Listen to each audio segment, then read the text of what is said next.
இவருடைய பெயர் ஈவி ராமசாமி நாயக்கர் அப்படின்றத மாற்றி பெரியார் அப்படின்னு உருவாக்கிட்டாங்க. அப்புறம் நாங்க ஜாதி பெயர் போடல அவங்களா சொல்ல ஆரம்பிச்சு. முத்துராமலிங்க தேவர்னு சொல்லிட்டாங்க, பெரியார மட்டும் ராமசாமி நாயக்கர்னு சொல்லாம பெரியாருன்னு சொல்லிட்டாங்க அப்படின்னு ஒரு குற்றச்சாட்டு வைக்கிறீங்க. ஜாதிகள் இல்லை என்று பேசியவர் பெரியார் கிடையாது. அதற்கு முன்னாடி பல பேர் பேசியிருக்கிறாங்க.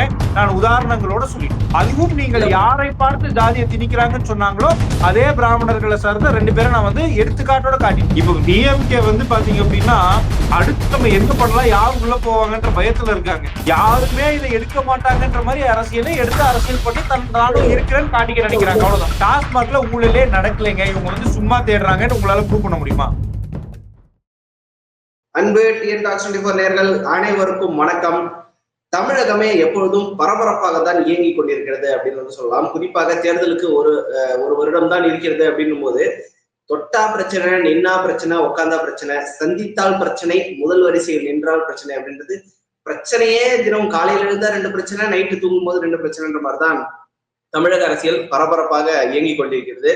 இதுல முக்கியமா பாத்தீங்கன்னா யூபிஎஸ்சி, இது எல்லாருக்கும் பொதுவா இருக்கக்கூடிய ஒரு அமைப்பு பெரியார் அவர்களுடைய பெயருக்கு பின்னாடி ஜாதிய பெயர் சேர்த்திருக்கிறது அப்படின்ற மாதிரி ஒரு பிரச்சனையில் ஆரம்பித்து அதற்கு முதலில் குரல் கொடுக்க வேண்டிய திமுக அமைதியாக இருந்து கொண்டு ஸ்டாலின் நரேந்திர மோடி அவர்களை சந்தித்து விட்டார் அப்படின்ற ஒரு பிரச்சனையை தொட்டு மீண்டும் அது பாத்தீங்களா நாங்க ஆல்ரெடி அதை மறைமுக கூட்டணின்னு சொல்லியிருந்தோம், இப்ப அது ப்ரூவ் ஆயிடுச்சு அப்படின்னு விஜய் அவர்கள் சொல்ல தமிழக அரசியல் களம் பரபரப்பாக இருக்கிறது.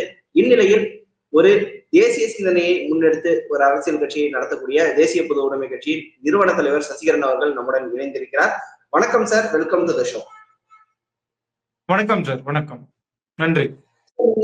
நீங்களும் சரி நானும் சரி ஒரு யூபிஎஸ்சி ஆஸ்பிரண்ட் அப்படின்ற முறையில தாராளமா இந்த மேட்டர் பத்தி டிஸ்கஸ் பண்ணலாம் அப்படின்னு நினைக்கிறேன். யூனியன் பப்ளிக் சர்வீஸ் கமிஷன் இந்த வார்த்தையை சொல்லிதான் ஒன்றியம் அப்படின்றத இவங்க ஜஸ்டிஃபை பண்ணுவாங்க. பட் அந்த யூனியன் பப்ளிக் சர்வீஸ் கமிஷன்ல ராமசாமி நாயக்கர் அப்படின்ற ஒரு வார்த்தை குறிப்பிட்டிருக்கிறாங்க. இது வேணும்ட்டே அந்த ஜாதியை பிங்க் பண்ணணும் அப்படின்ற ஒரு எண்ணத்தோட தான் இவங்க பண்ணிருப்பாங்க. அதுதாங்க அவருடைய பெயர். பெரியார் அப்படின்றது அவருக்கு கிடைத்த பட்டம். கரெக்ட். பட் ராமசாமி அப்படின்றதோட நிறுத்திருக்கலாம்ல, ராமசாமி நாயக்கர் அப்படின்றத குறிப்பிட்டு. ஏன்னா நரேந்திர தாமோதரதாஸ் மோடி, அமித் ஷா அப்படின்ட்டு எல்லாருமே சரணம் யூஸ் பண்றாங்க. சச்சின் டெண்டுல்கர், ஜஸ்பிரித் பும்ரால இருந்து எல்லாரும் யூஸ் பண்றாங்க. அந்த ஜாதி பெயரை விட்டழிக்க வேண்டும் அப்படின்னு புரட்சி செய்தது பெரியாருன்னு தானே எல்லாரும் சொல்றாங்க. தமிழ்நாட்டுல நீங்க பாத்தீங்க அப்படின்னா பசும்பொன் முத்துராமலிங்க தேவர் அப்படின்னு ஏன் போடுறீங்க? அதுவும் உண்மையிலேயே ஜாதிக்கு அப்பாற்பட்டு அனைத்து மக்களுக்கும் நலத்திட்ட உதவியை செய்தவர் பசும்பொன் முத்துராமலிங்க தேவர் அவர்கள். நீங்க ஜாதி பெயரை குறிப்பிடுறீங்க? விடுதலை போராட்ட வீரர்கள் பின்னாடி ஜாதி பெயரை குறிப்பிடுறீங்க. ஏன்னா அந்த காலத்துல அப்படிதான் பேர் வச்சு புரியலைங்க. இனி வரும் காலத்துல அதையும் நம்ம குறைக்கணும், அதையும் அதை விட்டொழிக்கணும் அப்படின்றதுதானே நம்மளுடைய முன்னெடுப்பா இருக்கணும். இல்ல, அதுதான் சொல்றேன். அந்த காலத்துல எல்லாருக்குமே கெசட்லயே அவங்களுடைய நேம் பின்னாடி சர்நேம் இருந்ததுங்க. இத நான் ரீசெண்டா பாத்தீங்க அப்படின்னா அனுபவசாலிகள் ஒரு 80 வயசு 90 வயசு இருக்கக்கூடியவர்கள் கிட்ட நான் பேசிட்டு இருந்தேங்க சாதாரணமா. அப்போ அவங்க சொல்றாங்க, நான் எங்க காலத்துலங்க நீதி கட்சி தொடங்குறதுக்கு முன்னாடியே பிராமணர்கள் பாத்தீங்க அப்படின்னா பேருக்கு பின்னாடி இந்த ஐயங்கார் போட்டுக்கிறத குறைக்க ஆரம்பிச்சாங்க. ஜாதி ஒழிப்பு ஆரம்பிச்சிருச்சுன்னு சொல்றீங்க. இது ரொம்ப புதுமையான தகவலா இருக்கு. நிச்சயமா. அதாவது அது அவங்க பேருக்கு பின்னாடி பிஎஸ்சி, எம்எஸ்சி, பிபிஏ இந்த மாதிரி படித்து பெற்ற பட்டத்தை போட்டுக்க விரும்ப ஆரம்பிச்சாங்க. அதுக்கு அடுத்து நீதி கட்சி என்ன பண்ணாங்க அப்படின்னா அதை அவர்களுடைய வெற்றி, எல்லாத்தோடைய வெற்றியும் அவருடைய வெற்றியும் அவங்க எப்படி அக்கௌண்ட்ல போட்டுக்கிறாங்களோ இதுவும் அக்கௌண்ட்ல போட்டுக்கிட்டாங்க. அவ்வளவுதான். ஓகே, இது திமுகவோட ஸ்டைல அப்படியே ஃபாலோ பண்ணிட்டாங்கன்ற மாதிரி தான் எடுக்க முடியுது. இந்த ஸ்டைல தான் திமுக ஃபாலோ பண்ணிட்டாங்க. ஓகே, அதாவது ஒரு தன்னுடைய படிப்பு அந்த பட்டத்தை பின்னாடி போட்டுக்கிறதுல அவங்க பெருமைப்பட்டாங்களே தவிர ஜாதி போடுறதுல பெருமை இல்லைன்னு பிராமணர்கள் தான் இதை முதல்ல ஆரம்பிச்சாங்க. நிறைய பேர் ஆமா பிராமணர்கள் இருக்காங்க. நான் ஏற்கனவே குறிப்பிட்டது போல மரியாதைக்குரிய பசும்பொன் முத்துராமலிங்க தேவர் அவர்கள் ஜாதியை பார்த்து யாருக்கும் எந்த நலத்திட்ட உதவியும் பண்ணலைங்க. அனைத்து மக்களுக்காகவும் செஞ்சார். பின்னால திராவிடர் கழகத்தவர்கள் என்ன பண்ணாங்க, பெரியார் அவர்களை தவிர மீதி எல்லா விடுதலை போராட்ட வீரர்களையும் ஜாதியின் அடையாளமா மாத்திட்டாங்க. சோ இவருடைய பெயர் ஈவி ராமசாமி நாயக்கர் அப்படின்றத மாற்றி பெரியார் அப்படின்னு உருவாக்கிட்டாங்க. அப்புறம் நாங்க ஜாதி பெயர் போடல அவங்களா சொல்ல ஆரம்பிச்சிட்டாங்க. இல்ல, இந்த கேள்வி நான் எப்படி ஒரு ஃப்ரேம் பண்ணணும்னு நினைக்கிறேன்னா, முத்துராமலிங்க தேவரை தேவர்னு சொல்லிட்டாங்க, பெரியார மட்டும் ராமசாமி நாயக்கர்னு சொல்லாம பெரியாருன்னு சொல்லிட்டாங்க அப்படின்னு ஒரு குற்றச்சாட்டு வைக்கிறீங்க.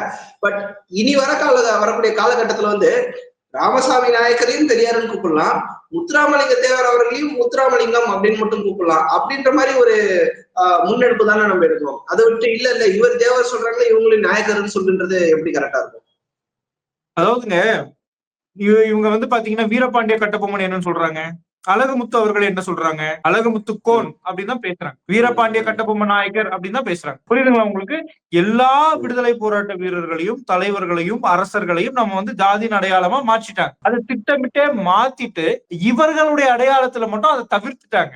இதுவே ஒரு சதி திட்டம்னு சொல்றீங்க. புரியுதுங்களா? இன்னைக்கு இருக்கக்கூடிய சூழல்ல கெசெட்ல என்ன இருக்கோ அதை பார்த்து போட்டிருக்கிறாங்க. அவருடைய பெயர் என்னவா இருக்கோ அதை பார்த்து போட்டிருக்கிறாங்க. அதனால ஜாதியை திணிக்கணும்னு யூபிஎஸ்சி நினைச்சதா? இல்ல, கெசட்ல இருக்கிறது தான் போடணும்னு நினைச்சீங்கன்னா நம்மளுடைய மதிப்பிற்குரிய பாராளுமன்ற உறுப்பினர் TR பாலு அவர்கள் கூட தள்ளிக்கோட்டை ராஜதேவர் பாலு அப்படின்னு அவரோட பேரை வந்து இன்னைக்கு வரைக்குமே பார்லிமெண்ட் ரெக்கார்ட்ல, லோக்சபா ரெக்கார்ட்லயே அப்படிதான் இருக்குது. சோ அவங்களையும் நம்ம வந்து கெசட்ல கூப்பிடுறதா நினைச்சு பாலு தேவர்னு கூப்பிட ஆரம்பிச்சிடலாமா? அப்படிதாங்க யூபிஎஸ்சில கொடுக்க முடியும், அப்படிதாங்க பாஸ்போர்ட்ல கொடுக்க முடியும். அரசியல் ஆதாயத்துக்காக வெளியில பேரை மாத்திக்கலாம், தப்பு இல்ல. சில பேருக்கு பிடிச்சா போட்டுக்கிறாங்க, பிடிக்கலன்னா போடுறதுல அவர்களுடைய விருப்பம். ஆனா கெசட்ல நீங்க என்னன்னு கொடுத்திருக்கீங்க? இன்னைக்கு தமிழ்நாட்டுல யாருக்கு பின்னாடி சர்நேம் கிடையாது. கெசட்ல போய் இந்த சர்நேம் தான் கொடுத்திருக்காரு. அதான் சொல்றேன், அபிஷியலா 90% யாரும் யூஸ் பண்றது இல்ல. யூஸ் பண்ண கூடாதுன்னு எந்த சட்டமும் இல்ல. பேர்ல இருக்கா இல்லையாங்க? அதாவது ஒரு விஷயம் நான் சொல்லி விரும்புறேன், பேர்ல என்ன இருக்குன்றது கிடையாது விஷயம், அவர்களுடைய சிந்தனையில என்ன இருக்குன்றது தான் விஷயம். ஜாதிகள் இல்லையடி பாப்பா என்று பாடியவர் யாருங்க? பார்ப்பனர் பாரதி அப்படின்னு மாத்திட்டாங்க அவங்க. ஜாதிகள் இல்லையடி பாப்பா, யாரையும் வந்து பிறப்பால் உயர்வு தாழ்வு பார்க்க கூடாது என்று முதல்ல கற்பித்தவர் பாரதியார். சரி, பாரதியார் சரி, இவர்களுக்கெல்லாம் நீங்க பேசுறீங்க. ராமானுஜர் யாருங்க? அவரையும் தாழ்த்தப்பட்ட மக்களை புரட்சி செய்து கோயிலுக்குள்ள கூட்டி கொண்டு போன மகான். அவரையும் வந்து அந்த சுவாசிக்கிறாங்க போல. ஆனா கலைஞரே ராமானுஜரை பத்தி எல்லாம் இருந்தாரு. ஆமா, ராமானுஜர் அவர்கள் வந்து ஜாதிகள் இல்லை, அனைத்து மக்களும் ஒண்ணுன்னு சொன்னாரு. அவருக்கு பின்னாடி பெரியார் வந்தாரா? பெரியாருக்கு பின்னாடி அவர் வந்தாரா? இல்ல, பட் பெரியாருடைய புகழ் பாடிய படம் பெரியார் அப்படின்னு டைட்டில் வச்சு அந்த படம் வந்து இன்ஃபேக்ட் தமிழக அரசு, அப்போதைய கருணாநிதி முதலமைச்சரா இருந்த தமிழக அரசு வந்து அந்த படத்துக்கு ஃபண்டும் பண்ணுச்சு, அபிஷியலா ப்ரொடியூஸும் பண்ணுச்சு, கோ ப்ரொடியூசரா. அந்த மூவியை வந்து தெலுங்குல ரிலீஸ் பண்ணும்போது பெரியார் ராமசாமி நாயக்கர் அப்படின்னு தான் ரிலீஸ் பண்ணாங்க. சோ கும்மிடி பூண்டியை தாண்டி விட்டால் அது வேற ஒரு அரசியலாக மாறிவிடுகிறதுன்றத நம்ம எப்படி பாக்குறோம்? அதாவதுங்க, இன்னைக்கு நீங்க பாத்தீங்க அப்படின்னா பெரும் தலைவர்களை நம்ம ஜாதியினுடைய அடையாளத்துல பாக்குறது கிடையாதுங்க. நேதாஜி சுபாஷ் சந்திர போஸ் அவர்கள் என்ன ஜாதிங்க சொல்லுங்க பாப்போம். சரி, போஸ்ன்றது சர்நேமும் தான் தெரியும், நம்மளுக்கு வந்து எதுக்கும் தெரியாது. சோ இயல்பாவே மக்கள் வந்து தலைவர்கள் வராங்க, ஒரு மாபெரும் நபர்கள் வராங்க அப்படின்னா அவர்கள் எந்த பின்புலத்துல இருந்து வராங்க தெரியாது. பெங்கால்ல இருக்கிறவங்களுக்கு தெரியும் இல்ல, போஸ் அப்படின்ற ஒரு சர்நேம் வந்து இந்த ஜாதியாகத்தான் இருக்கும். இப்ப மோடி அப்படின்ற ஒரு சர்நேம் வந்து இந்த கம்யூனிட்டி தான் அப்படின்றது குஜராத் மக்களுக்கு தெரியும், தமிழ்நாடு மக்களுக்கு தெரியாது. பட் அந்தந்த ஊர்ல அது பாப்பாங்க தானே. கர்நாடகால இருக்கிறவங்களுக்கு தெரியுமா? அதான் சார், வெஸ்ட் பெங்கால்ல இருக்கிறவங்களுக்கு தெரியும்ல. சுபாஷ் சந்திர போஸ் அப்படின்னு அவர் மட்டும் தான் பேர் வச்சிருக்காருங்க போஸ்ன்னு. தமிழ்நாட்டுல காட்ட முடியலங்களா போஸ்ன்னு வச்சிருக்காங்க. சோ அது வந்து பாத்தீங்கன்னா ஜாதியின் அடையாளமாக அவரை யாருமே பார்க்கலைங்க. ஒட்டுமொத்த பாரதமும் தலைவர் சுபாஷ் சந்திர போஸ் அவர்களை மாபெரும் தலைவராக தான் பார்த்தோம். புரியுதுங்களா உங்களுக்கு? பண்டிட் ஜவஹர்லால் பேரை சேர்த்துனது யாருங்க? பண்டிட்னு சேர்க்கறதுல எங்க ஜவஹர்லால் நேருன்றதால பண்டிட் சேர்க்கறது வந்து பிரச்சனை கிடையாது, ராகுல் காந்தின்றதால பூணூல் போட்ட பிராமணனா இருக்கிறது பிரச்சனை கிடையாது. புரியுதுங்களா உங்களுக்கு?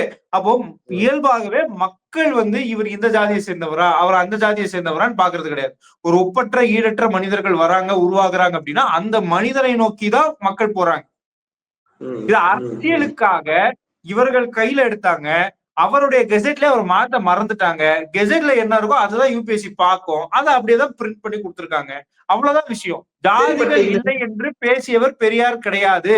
அதற்கு முன்னாடி பல பேர் பேசியிருக்கிறாங்க.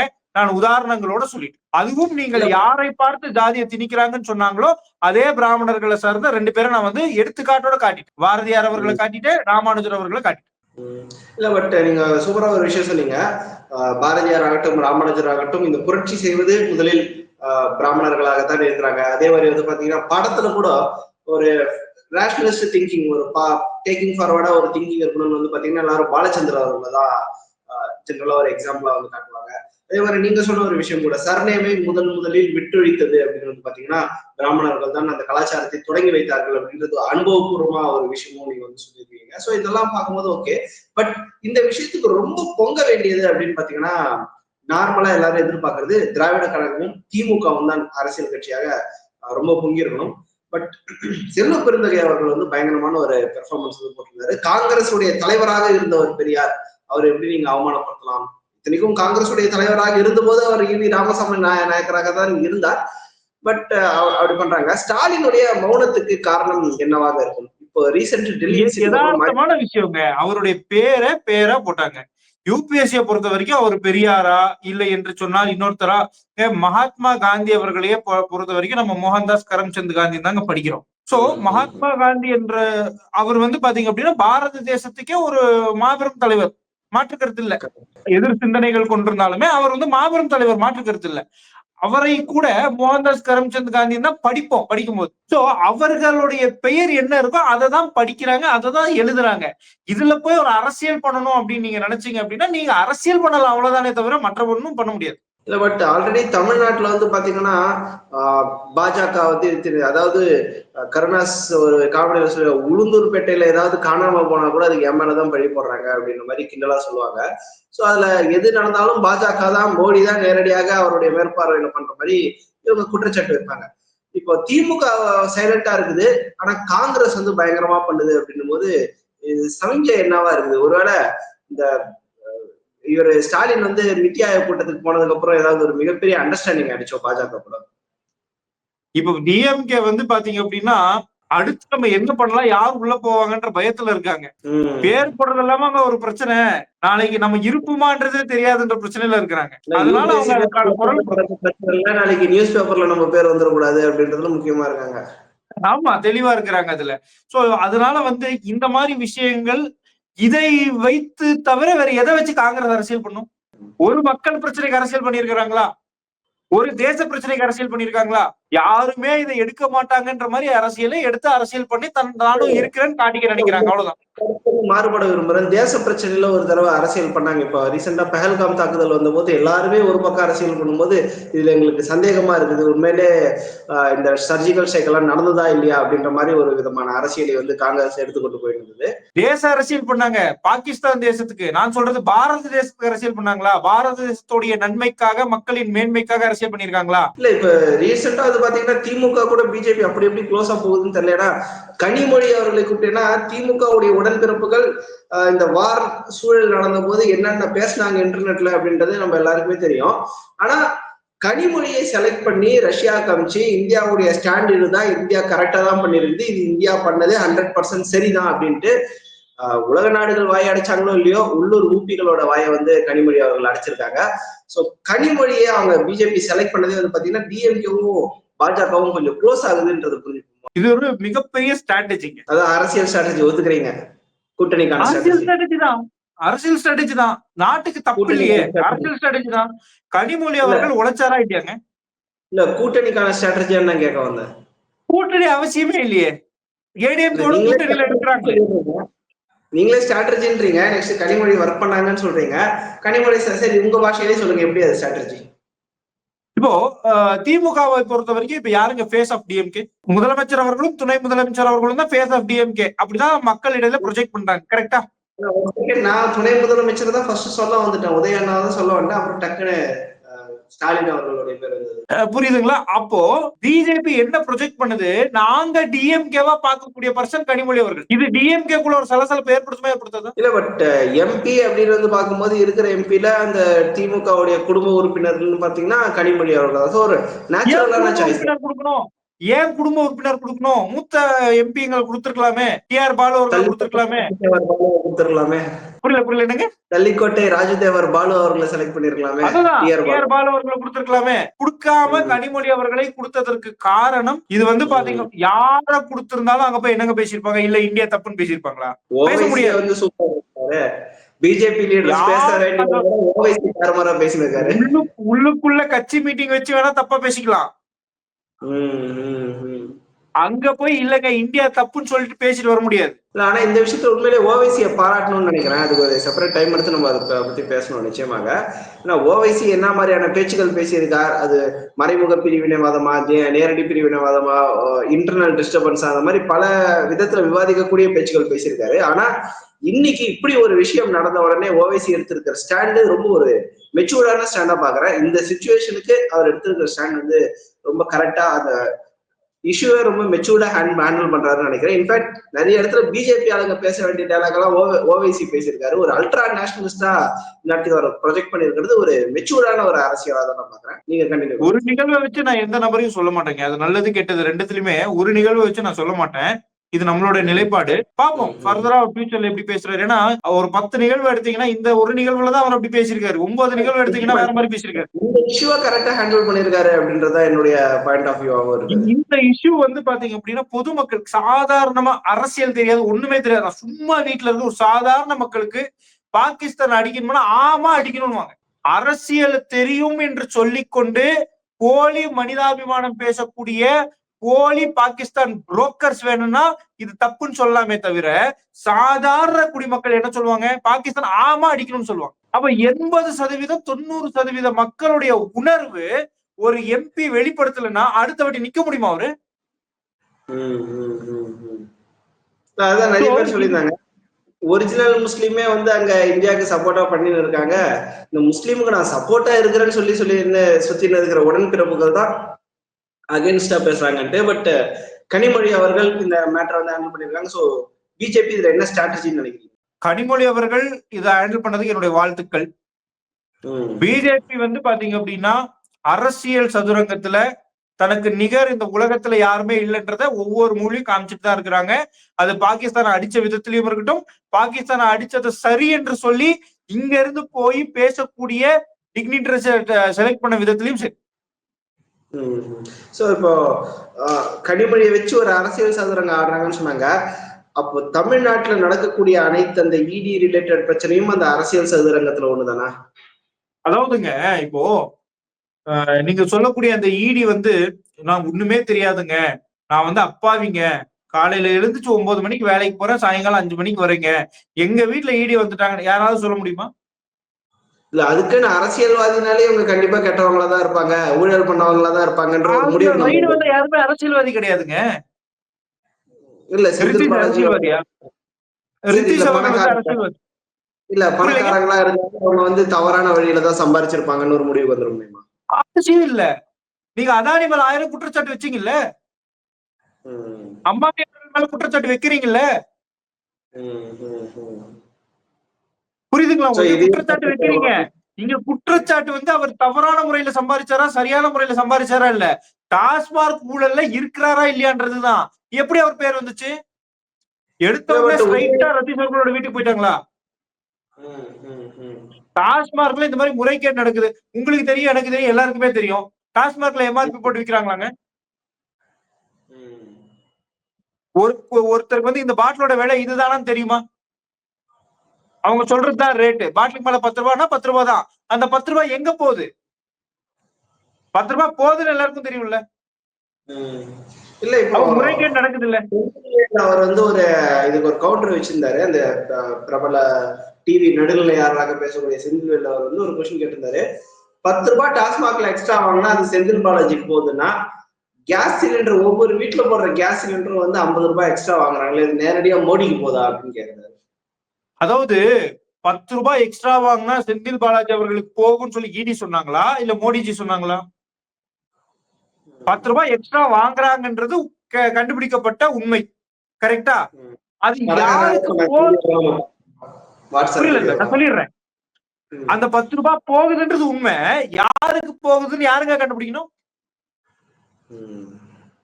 இடி எப்படிங்க உள்ள வர முடியும்? ஒரு எஃப்ஐஆர் இருந்தா தான் உள்ள வர முடியும். எஃப்ஐஆர் யார் போடுவா? தமிழக அரசு தான் போடணும். தமிழ்நாடு போலீஸ் டிபார்ட்மெண்ட் தான் போடுவாங்க. தமிழ்நாடு போலீஸ் டிபார்ட்மெண்ட் எஃப்ஐஆர் போட்டிருக்காங்க, இந்த மாதிரி முறைகேடு இருக்குன்றது அதுக்கு அப்புறம் தானே இடி உள்ள வராங்க. இல்ல பட் அப்போ உதயநிதி கான்பிடன்ட் சொல்றாருல்ல, ஈடிக்கும் இல்ல மோடிக்கும் இல்ல எங்க டேடி எல்லாரும் பாத்துக்குவாரு அப்படின்ற அளவுக்கு ஒரு ஆஹ், ஒரு டஃப்பான மைண்ட் செட்ல இருக்கிறாருல்ல உதயநிதி. அதுதான் இங்க பிரச்சனையே. இப்ப நான் சொல்றேன் பாருங்க, ம் டாஸ்மார்க்ல ஊழல் நடந்திருக்குன்றது ஒரு புகார், ம் எஃப்ஐஆர் பதியப்பட்டிருக்கு. ம் அதை விசாரிக்க இடி வராங்க, ம் ஒவ்வொருத்தரா விசாரிக்கிறாங்க, விசாகன் அவரை பிடிக்கிறாங்க. ம் விசாரிக்கும் போது அப்படியே ரத்தீஷ் போகுது, ம் அந்த 3 பேர் கொண்ட கேங்குக்கு போகுது. யாராவது ஒருத்தர் உதயநிதி ஸ்டாலின் அவர்களுக்கும் இதுல தொடர்பு இருக்குன்னு சொன்னாங்களா? இடி சொன்னாங்களா? இது வரைக்கும் அந்த மாதிரி எதுவும் வரல. பட் இது செந்தில் அதை பாலாஜி அவர்களுக்கு இதுல தொடர்பு இருக்குன்னு இடி சொன்னாங்களா? நண்பர் இல்ல உதயநிதியோட இல்ல, நண்பர்களை டார்கெட் பண்ணி தான் இது நடக்குதுன்றது தானே குற்றச்சாட்டா இருக்கு. அதுதாங்க சொல்றேன். சரி, அவர்கள் எந்த தப்பு செய்யல, ஏன் ஓடி ஒளியணும்? ம். ஏங்க, அந்த அளவுக்கு தாங்க நீங்க மெஷினரி வச்சிருக்கிறீங்க. ஏன்னா ஈடின்னு வந்தாலே ஒரு பிரச்சனை தான். ஒரு சாதாரண ஆளுக்கு வந்து ஈடி வராங்கன்னா பயம் வரதானே செய்யும். இடி வந்து என்ன அரெஸ்ட் பண்ணிட்டாங்களாங்க? விசாரிக்கிறாங்க. ம், இந்த மாதிரி உங்க ம், இப்ப நீங்க ஒரு தப்பு பண்ணிருக்கீங்கன்னு சொல்லி ஒரு போலீஸ் வந்து விசாரிக்கிறாங்க. நீங்க என்ன சொல்றீங்க? என் பேர் சொல்றீங்க. ம். இவர் உங்க பேர் சொல்றாருங்க, ஆமாவான்னு வந்து கேட்பாங்க. ஆமாவா இல்லையா? நான் அதற்கான வந்து ஆவணத்துக்கு இல்லன்னு சொன்னா இல்லன்னு ப்ரூவ் பண்ணிட்டு போலாம், கோர்ட்டுக்கு போலாம், எவ்வளவு விஷயங்கள் இருக்கு. ம், ம், ம். சரி, அவங்க சாதாரண ஆளுங்க பயந்துட்டாங்க, ஓடிட்டாங்க, ஓகே. நீங்க ஏன் பதறீங்க? உங்களுக்கு என்ன பிரச்சனை? உங்க பேரை யாரும் சொல்லலையே. இல்ல பட் யாராவது இதுக்கு சம்பந்தம் இருக்குன்னு அரசியல் விமர்சகர்கள் பேசுறாங்க, நான் மாற்று கருத்து சொல்லல. இடி சொல்லியிருக்கா, சென்ட்ரல் கவர்மெண்ட் சொல்லியிருக்கா, சிபிஐ ரைடு போயிருக்கா, இன்கம் டாக்ஸ்ல இருந்து ரைடு போயிருக்கா? இல்ல நீங்க கிட்டத்தட்ட பேசுறது பாத்தீங்கன்னா ஸ்டாலின் அவர்களுக்கு சப்போர்ட்டா பேசுற மாதிரி தான் இருக்கு. இந்த டைலாக் எல்லாம் ஸ்டாலின் தான் சொல்லியிருக்காரு. நான் என்னத்துக்கு பயப்படணும், நான் மோடியை சமாதானப்படுத்துறதுக்கு எல்லாம் போல, நான் கேஷுவலா நித்தி ஆயோக் கூட்டத்துல கலந்துக்கிறதுக்கு தான் போறேன், நான் பயந்துட்டேன்னு எதுக்கு சொல்றீங்கன்ட்டு அதே கேள்விதான் ஸ்டாலினும் கேக்குறாரு. நான் என்ன சொல்றேன், நீங்க பயப்படல, உங்களுக்கு இது ம் சம்பந்தமே இல்ல, போலீஸ் அவங்களுடைய கடமை செய்யறாங்கன்னு கடந்து போக வேண்டியது தானே. நீங்க தப்பே ம் பண்ணல, நீங்க ஏன் ம் பதறீங்க? நான் ஈடியை பார்த்தும் பயப்பட மாட்டேன், மோடியை பார்த்தும் பயப்பட மாட்டேன் சொல்ல வேண்டிய அவசியமே இல்லையே. Okay okay. பட் இந்த இடத்துலதான் டாஸ்மாக்ல முக்கியமான டாஸ்மாக்ல ஊழல் நடந்திருக்கா இல்லையான்னு சொல்லி ஒரு சாதாரண குடிமகனை பார்த்து கேட்டீங்கன்னா சொல்லுவாங்க ஆமான்னு. அப்ப ம் ம் முறைகேடு இருக்கு, முறைகேடு இருக்கு. அது எந்த அளவுக்கு இருக்கு, யார் யாருக்கு பணம் போகுதுன்னு யார் விசாரிப்பா? ம். அது தப்பு இல்லைன்னு நீங்க கன்சர்ன். சொன்னீங்கன்னா நியாயம். தப்பு ம் இருக்கு, ம் உங்களால வந்து டிஃபெண்ட் பண்ண முடியாது. அப்ப அந்த தப்பு ம் யார் யாருக்கெல்லாம் உடந்த இருக்கு அப்படின்றது விசாரிக்கிறாங்க. இது விசாரிக்கவே கூடாது, இது வந்து அரசியல், இது வந்து பிஜேபி வேணும்னு பண்றாங்க நீங்க சொன்னீங்கன்னா இதை விட போய் எதுவுமே கிடையாது. மக்கள் தெளிவா பார்த்துட்டு இருக்காங்க. இல்ல பிஜேபி பண்றதையும் மக்கள் பார்த்துட்டு தானே இருக்காங்க. அஜித் பவார் மேல இருந்த அத்தனை ஊழல் குற்றச்சாட்டுகளும் நைட்டோட நைட்டா அப்படியே துடை தெரியப்பட்டு அவர் அப்படியே துணை முதல்வரால உட்கார்ந்த மாதிரி நம்ம காட்சிகளையும் வந்து பார்த்தோம்ல. சோ பிஜேபி கிட்ட வந்துட்டா மட்டும் அவங்க தூயவர்கள் ஆயிடுறாங்களா? செந்தில் பாலாஜி அவர்கள் வெளியில வந்தாரா இல்லையாங்க? பிஜேபிக்கு கனிமொழி அகைன்ஸ்டா. அவர்கள் வெளியில வந்தாங்க, ஆர் ராஜா அவர்கள் வெளியில வந்தாங்களா இல்லையா? சோ அப்ப இது அவங்க ஒரு பிஜேபி கூட ப்ராசஸ். கூட்டணின்றீங்களா? அப்ப ஓகே அவங்க இது ஒரு பிஜேபி கூட கூட்டணின்றீங்க? புரியல புரியல. இல்ல இது ஒரு ப்ராசஸ் ஆஃப் லா தான். அது கூட்டணி வச்சதால ஒண்ணும் இல்ல. அது வந்து ஒரு இப்ப வந்து ஒருத்தர் மேல ஒரு தப்பு பண்ணிருக்காங்கன்னு ஒரு குற்றம் சாட்டுறீங்க. குற்றம் ம். நிரூபிக்கப்படும் வரையில் அவர் குற்றவாளியா இல்லையான்னு நீங்க எப்படி டிசைட் பண்ண முடியும்? குற்றம் இல்ல பட் அந்த சாட்டப்பட்ட நபர் வேறு, குற்றவாளி வேறு. இல்ல கரெக்டா நீங்க அந்த இடத்துக்கு தான் என்னோட கேள்வியை நகர்த்தி கொண்டு வந்தேன். கனிமொழி ஆராசா எல்லாம் விடுவிக்கப்பட்டாங்களே, பிஜேபி கூட கூட்டணி வச்சிருக்கீங்களா இல்லையா அப்படின்ற மாதிரி கேக்குறீங்க. அதைத்தானே நம்ம தளபதி விஜய் அவர்களும் சொல்றாங்க. நீங்க மறைமுக கூட்டணி வச்சிருக்கிறீங்க, சூப்பரான ஒரு ப்ரூஃப் காமிக்கிறாருங்க. முதல் வரிசையில வந்து ஸ்டாலின் வந்து நிக்கிறாரு. இதுலயே தெரியல அவங்க கொடுக்குற இம்பார்ட்டன்ஸ் நீங்க பூனை இது குட்டி. இது வரைக்கும் வந்து பாத்தீங்கன்னா அரசியலை பத்தி அறையும் குறையுமா தெரிஞ்சவங்க பத்தியாவது கேள்வி கேட்டுட்டு இருந்தீங்க. ஏங்க ப்ரூஃபோட சொல்ற பூனை குட்டி வெளியே வந்தது நெத்தியில் அடிச்ச மாதிரி சொல்றாரு, நீங்க அரகுறன்னு சொன்னா எப்படிங்க? முதல் முதல் வரிசையில யார் யாரெல்லாம் உட்காந்துருந்தாங்க? ஸ்டாலின் இருந்தாரா இல்லையான்றதான் கேள்வி. யார் யாரெல்லாம் உட்காந்துருந்தாங்க? இல்ல நிர்மலா சீதாராமன் அவர்கள் இருந்தாங்க, இன்னும் சில மாநிலத்தின் முதலமைச்சர்கள் எல்லாம் இருந்தாங்க. ஸ்டாலின் அவர்களும் இருந்தார் அப்படின்றத விஜய் கோட் பண்ண விரும்புறாரு. சந்திரபாபு நாயுடு இருந்தாரு, பாஜக கூட கூட்டணியில் ஸ்டாலின் இருக்கிற அவர்கள், சந்திரபாபு நாயுடு. அதாவது மாண்புமிகு முதலமைச்சர் ஸ்டாலின் அவர்கள் அங்க வந்து முதலமைச்சரா போனாரா, திமுக தலைவரா போனாரா? எல்லாரும் முதலமைச்சராக தான் போனாங்க. அந்த கான்ஸ்டிடியூஷனல் போஸ்டோட தான் முதலமைச்சரா எல்லாரும் போனாரு. போனாங்க. தமிழ்நாடும் முதலமைச்சருக்கு முதல் வரிசையில இடம் கொடுத்திருக்கிறாங்கன்னா தமிழ்நாடுக்கு கிடைச்ச பெருமைன்னு வாங்கிட்டு வர வேண்டியதுதானே. அதுலயும் அரசியல் நோக்குறீங்களா? முக்கியமான இருக்கு. மற்றவங்க மம்தா பானர்ஜி போன்றவர் பின்னாடி நிற்கும் போது மோடி அவர்களை சமாதானப்படுத்த போன ஸ்டாலின் அவர்கள் முன்வரிசையில கொடுத்திருக்கிறாங்க அப்படின்றதுதான் விஜய் வைக்கிற குற்றச்சாட்டா இருக்கு. அதுதான் சொல்றேனே, ஆதாரமற்ற எந்த விதமான ஒரு இதுவும் அற்ற ஒரு குற்றச்சாட்டு. நான் என்ன சொல்றேன், இப்ப ஸ்டாலின் அவர்களை கடைசியில உட்கார வச்சிருந்தா என்ன சொல்லியிருப்பாரு? பாருங்க தமிழ்நாட்டை மதிக்கவே இல்ல. கடைசியில உட்கார வச்சிருந்தா தமிழ்நாட்டை மதிக்கல. முதல்ல உட்கார வச்சுட்டா தமிழ்நாட்டை மதிக்கிறோம்னு சொல்ல மாட்டாங்க. ஸ்டாலின் அவர்களுக்கும் அவருக்கும் ஏதாவது உள்குத்து இருக்கா? எங்கதான் உட்கார வைக்கிறது? வெளியில தான் உட்கார வைக்கணும். நீங்க சொல்றத பார்த்தா விஜய் ஏதோ கான்ஸ்பிரசி தியரி பேசுறது, இந்த சும்மா டேபிள் ஒர்க் பண்ணிட்டு சில பத்திரிகை எல்லாம் எழுதுற மாதிரி கான்ஸ்பிரசி தியரியில எழுதிருக்காருன்னு சொல்றீங்களா? ஒரே ஒரு விஷயம், ஒரு ஆத்தென்டிக்கா வித் ஃபேக்டா கரெக்டான டேட்டாவா பேசினாரு ஒரே ஒரு விஷயத்தை காட்டுங்க, நான் அவரை பத்தி பேசுறது விட்டுறேன். ஏங்க அந்த இது பத்தி சிஏஏ பத்தி அரை பக்கத்துல அறிக்கைலாம் விட்டாரு, அதெல்லாம் ஒத்துக்கவே மாட்டீங்களா நீங்க? சிஏஏன்னா என்னன்னு இப்ப படிப்பாங்க இல்லையா, இந்தியன் பாலிட்டின்னு ஒரு சப்ஜெக்ட் படிச்சுட்டு இருப்பாங்க, அவங்களை கேட்டீங்கன்னா இதோட பெட்டரா சொல்லிட்டு போயிடும். சரி, இப்ப வக்ஃபு சட்டத்தப்போ புசி ஆனந்த் அவர்கள் கிட்ட கேட்டாங்க என்ன பிரச்சனைனா, பிரச்சனை இல்லாமலா இது எதிர்க்கிறாங்க அப்படின்ட்டு அவர் கேட்கிறாரு. சோ இந்த மாதிரி ஒரு பாயிண்ட சொல்லுன்னா பாயிண்ட் எல்லாம் பாயிண்ட் அப்படி இப்படின்னு கதை விடுறாரு தவிர ஏதாவது ஒண்ணு சொல்றாங்களா? பாருங்க, ஒரு சட்டம் அப்படின்னா எப்படிங்க ஏற்றுறாங்க? நேரடியா மோடிஜி அப்ப நாளையில இருந்து இதான்பா சட்டம், நீங்க எல்லாம் ஃபாலோ பண்ண அப்படி சொல்றாங்களா? இல்ல, இவங்க பேசுறத பார்த்தா அப்படிதான் நினைச்சுன்னு இருக்காங்க. But there is a lot of process. அப்போ அந்த அடிப்படை அரசியல் அறிவு கூட இல்லாமல் மக்களை திசை திருப்புபவர்களுக்கு பற்றி நான் பெருசா பேசுறதுன்ற அவசியம் இல்ல. அதான் நான் சொல்றேன். ஒரு சட்டம் இயற்றப்படுது அப்படின்னு சொன்னால் எதிர்கட்சி, ஆளுங்கட்சி, எல்லா கட்சியும் அவங்க விவாதம் நடத்தி என்னென்ன ப்ரோஸ் இருக்கு, என்னென்ன கான்ஸ் இருக்குன்னு பேசி அந்த விவாதத்துக்கு அப்புறமா அந்த சட்டத்தை கொண்டு வராங்க. கொண்டு வரப்பட்ட சட்டம் லோக்சபா, ராஜ்யசபால பாஸ் ஆகணும். பாஸ் ஆனதுக்கு அப்புறம் பிரசிடென்ட் சைன் பண்ணணும். இதுக்கு அப்புறமாவும் உங்களுக்கு என்ன வாய்ப்பு இருக்கு? கோர்ட்டுக்கு போய் அந்த சட்டம் கான்ஸ்டிடியூஷனுக்கு எதிரா இருக்கு, நாட்டுக்கு பிரச்சனையா இருக்குன்னு நீங்க போராடி அதை தடுத்து நிப்பாட்ட முடியும். இத செய்யாம நீங்க என்ன பிரச்சனை இருக்குன்னே தெரியல, ஆனா எல்லாரும் போராடுறாங்க நானும் போராடுவேன்னு வந்தா நீங்கள் அரசியல் கட்சி நடத்துறீங்களா இல்ல விளம்பர கம்பெனி நடத்துறீங்களா? பட் ஃபைனலா நான் கேட்கணும்னு நினைக்கிறேன், மோடி மற்றும் ஸ்டாலின் அவர்களுடைய சந்திப்பு பத்தி இத்தனை தியரிஸ், இத்தனை ப்ராபபிலிட்டிஸ் எல்லாம் சொல்றாங்க.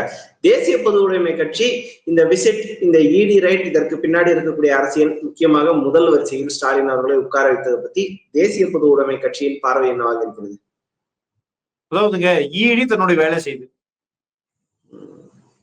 இடி எஃப்ஐஆர் இல்லாம உள்ள வராது. எஃப்ஐஆர் போட்டு Tamil Nadu state government. Tamil Nadu state government யாரோ ஒருத்தர் கம்ப்ளைண்ட் பண்ணிருப்பாங்க, இல்ல அவங்களே பார்த்திருப்பாங்க, ஏதோ ஒரு அடிப்படையில அவங்க எஃப்ஐஆர் போட்டிருப்பாங்க. 41 எஃப்ஐஆர் பதிவாயிருக்கு. 41 எஃப்ஐஆர் பதிவானதுக்கு அப்புறமா என்னன்னு விசாரிக்கிறதுக்கு இடி வராங்க. விசாரிக்கும் போது ஒவ்வொருத்தரா இவங்கன்னு கை காட்டும் போது ஒவ்வொருத்தரா போய் விசாரிக்கிறாங்க. அந்த ப்ராசஸ் அவங்க பண்ற, அவங்களுடைய வேலையை அவங்க செய்யறாங்க. கிளியராங்க? இது இல்ல இதுக்கும் மோடிஜி அவர்களுக்கும் எந்த சம்பந்தமும் இல்ல. ஈடிக்கும் மோடிக்குமே சம்பந்தம். இது பயங்கரமான ஒரு ட்விஸ்டா இருக்கே சார். அதாவதுங்க, இப்போ காலையில கால் பண்ணி சார் நான் காமன் மேன் கிட்ட கேட்டா என்ன சொல்லுவாங்க, ஒரு காமன் மேன் கிட்ட கேட்டா என்ன சொல்லுவாங்கன்ற மாதிரி பேசிட்டு இப்ப அதே காமன் மேன் கிட்ட போயிட்டு ஈடிக்கும் மோடிக்கும் சம்பந்தம் இல்ல அப்படின்னு சொன்னா எப்படி சார்? சரி, ஈடிய அவருக்கு அனுப்புனாருன்னு வச்சுக்கோங்க, போலீஸ் எஃப்ஐஆர் யார் போட்டா? போலீஸ் யார் கண்ட்ரோல்ல இருக்காங்க? இல்ல, அந்த ஒரு சின்ன மிஸ்டேக் வச்சு டக்குன்னு இவங்க பாஞ்சிட்டாங்க அப்படின்ற ஒரே ஒரு எஃப்ஐஆர்னா கம்ப்ளைண்ட், மிஸ்டேக் 41 எஃப்ஐஆர். போலீஸ் யார் கண்ட்ரோல்ல இருக்காங்க? சட்டம் தன் கடமையை செய்கிறது அப்படின்றதுதான் நம்ம எடுத்துக்க வேண்டியதா இருக்கு. அவ்வளவுதான், சட்டம் தன் கடமையை செய்து. நீங்க குற்றம் சாட்டப்பட்டிருக்கிறீங்க, குற்றவாளியா இல்லையான்னு கோர்ட் முடிவு பண்ணும். நீங்க குற்றம் செஞ்சால் பயப்படணும், குற்றம் செய்யலையா நீங்க ப்ரூவ் பண்ணிட்டு போங்க. இத அரசியலாக்கி ஆதாயம் தேடணும் என்று நினைத்தால் டெல்லியில நடந்தது இங்க நடக்கும். ஏன்னா மக்களுக்கு தெளிவா தெரியும். டெல்லியில நடந்ததும் ஒரு அரசியல் ஆதாயம் தான். அரசியல் ஆதாயம் கிடையாதுங்க. நான் உங்களுக்கு சொன்னேன், டாஸ்மார்க்ல ஊழலே நடக்கலைங்க, இவங்க வந்து சும்மா தேடுறாங்கன்னு உங்களால ப்ரூவ் பண்ண முடியுமா? டாஸ்மார்க்ல முறைகேடு இருக்கு என்பது சாதாரண மனிதனுக்கு தெரியும். முறைகேடு இருக்கு, போலீஸ் எஃப்ஐஆர் போட்டிருக்காங்க. எஃப்ஐஆர் பதிவாயிருக்கு, அது மணி லாண்டரிங்கா இருக்கலாம். இடி உள்ள வந்திருக்கு. இடி உள்ள வந்த உடனே அவங்களோட விசாரணை செய்யறாங்க. இதுல எந்த இடத்துல அரசியல் ஆதாயத்துக்காக திணிக்கப்பட்டிருக்கு சொல்லுங்க பாப்போம். அவ எல்லாமே நீட்டா இருக்கும் போது இத அரசியல் நீங்க சொல்றீங்கன்னா அப்ப நம்ம என்ன சொல்றது? யாரும் எந்த வேலையும் செய்யாதீங்க, எல்லாரும் ஜாலியா இருங்க, அவ்வளவுதான். கிட்டத்தட்ட திமுகவினரும் இல்ல குறிப்பாக விஜய் அவர்களும் இதைத்தான் எதிர்பார்க்கிறது போல யாரும் எதுவும் செய்யாமல் இருக்கலான்ட்டு. மிக்க நன்றி சார். நிறைய விஷயங்கள் வந்து பேசியிருந்தோம். குறிப்பா பெரியாரில் தொடங்கி விஜய் அவர்கள் வரை வந்து முடிச்சிருக்கிறோம். 2 பேருக்கும் என்ன சம்பந்தம் அப்படின்றது அவர்களுக்கு தான் நிச்சயம். பெரியார் விஜயோடைய கொள்கை தலைவர் தாண்டி என்ன சம்பந்தம் நமக்கு தெரியல. பட் நீங்க சொன்ன பல விஷயங்கள் நிச்சயமாக நம்ம நேரத்துக்கு கடத்த வேண்டிய ஒரு விஷயம் இருக்கிறது. காரணம் இந்த சர்நேம் அப்படின்ற ஒரு விஷயம் வந்து பாத்தீங்கன்னா பிராமண எதிர்ப்புக்காக தான் இந்த சர்நேம் கைவிடும் பழக்கம் அப்படின்றது இப்ப இருக்கக்கூடிய ஒரு நெரட்டிவா இருக்குது. பட் அனுபவபூர்வமா நம்ம தெரிஞ்சுக்கணும் ஒரு விஷயம் வந்து பிராமணர்கள் தான் இந்த சர்நேமே விட ஆரம்பிச்சிருக்காங்க அப்படின்றது. அண்ட் குறிப்பாக தமிழக எம்பிக்களே கெசட்ல வந்து தன்னுடைய ஜாதி பெயரை குறிப்பிட்டே அவங்க கெசட்ல நேம் வச்சு வைத்துக் கொண்டிருக்கும் போது அந்த கெசட் நேம் தான் அவங்க யூஸ் பண்ணுவாங்க அப்படின்றத என்னதான் இருந்தாலும் ஆதார் கார்டுலயும் 10th சர்டிபிகேட்ல என்ன நேம் இருக்குதோ அந்த நேம் தான் எல்லாருமே யூஸ் பண்ணுவாங்க அப்படின்றது ஒரு பிராக்டிக்கலான ஒரு உண்மையாக இருக்கிறது. குறிப்பாக திமுகவினர் ஐடி விங் வந்து அவங்களுடைய ஆதரவாளர்கள் உடன்பிறப்புகள் சோசியல் மீடியால எவ்வளவு பேசியிருந்தாலும் அதற்கு நேர் எதிராக ஒரு தேசிய சிந்தனையோட கனிமொழி அவர்கள் பேசியதற்கான பாராட்டுகளையும் நம்ம வந்து தெரிவித்திருந்தோம். அண்ட் கடைசியாக இறுதியாக இடி மோடி டாடி இந்த மாதிரி எந்த விஷயமாக இருந்தாலும் சட்டம் தன் கடமையை செய்து கொண்டிருக்கிறது. நம்முடைய கற்பனை குதிரைகளை தட்டிவிட வேண்டாம். பொதுமக்கள் எவ்வளவு வேண்டுமானாலும் கற்பனை குதிரைகளை தட்டிவிட்டாலும் அதில் ஆபத்தில்லை. ஆனால் ஒரு அரசியல் தலைவர் ஒரு முன்னணி நடிகர் இவங்கெல்லாம் வந்து இந்த மாதிரி கருத்து தெரிவிக்கும் போது அது மேலும் பல குழப்பங்களை மக்கள் மத்தியில் விளைவிக்கும் அப்படின்றதும் இறுதியாக தேசிய பொது உடைமை கட்சியின் நிலைப்பாடாக சட்டம் தன்னுடைய கடமையை தான் செய்கிறதை தவிர நாம் அதற்கு ஒத்துழைக்க வேண்டும். எந்த விதமான குழப்பமும் இல்லை என்றால் அந்த சிக்கிக் கொண்டவர்கள் தாமாக நிரபராதிகளாக வெளியே வந்து விடுவார்கள் அப்படின்னு தான் உங்களுடைய பார்வையாகவும் இருக்கிறது. மிக்க நன்றி சார். நிறைய விஷயங்கள் நம்ம பேசினோம். மீண்டும் இன்னொரு வீடியோவில் சந்திப்போம். நன்றி. நன்றி.